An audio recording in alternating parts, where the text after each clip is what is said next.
কেউ যদি জবে করার সময় বিসমিল্লাহি আল্লাহু আকবার এটা বলে নাই, মুখ বন্ধ, মনে মনে বিসমিল্লাহ বলছে কিন্তু মুখে বলে নাই, জবে করে ফেলছে, তাইলে এই মুরগি গলাটা লাগিয়া থাকুক বা আলাদা হোক, এই মুরগি খাওয়া যাবে না, খাইলে গুনাহ হবে, হারাম। এর জন্য তুমি হিন্দুদের দোকান থেকে কিনা যাবে, কিন্তু কিনলে তাদেরকে দিয়ে জবে করাবা না, তুমি নিজে মুসলমান একজনকে দিয়ে জবে করাবা, যে বিসমিল্লাহি আল্লাহু আকবার এটা বলে জবে করবে, বা ঘরে নিয়ে এসে তুমি জবে করবা, হিন্দুদের দিয়ে জবে করাবা না। কেউ যদি জবে করার সময় বিসমিল্লাহি আল্লাহু আকবার এটা বলে নাই, মুখ বন্ধ,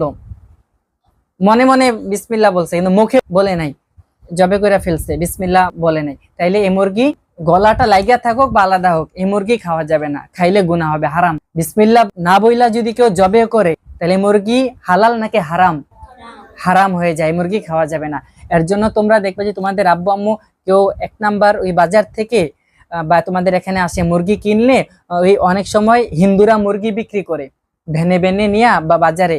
পরে অনেক সময় বোঝা যায় না সে হিন্দু কিনা, পরে তোমার আব্বু বা আম্মু বললো এটা আমাকে জবে করে দেন, পরে উনি তো হিন্দুরা তো আর বিসমিল্লাহ বলবে না, এটা জবে করে দিবে, ব্যাগে করে নিয়ে আসবে তোমার আব্বু আম্মু, পরে এটা তোমরা রান্না করে খায় ফেলবা, কিন্তু এটা হারাম খাইছো। হিন্দুরা তো বিসমিল্লাহ বলবে, হিন্দুরা তো বিসমিল্লাহ বলবে না।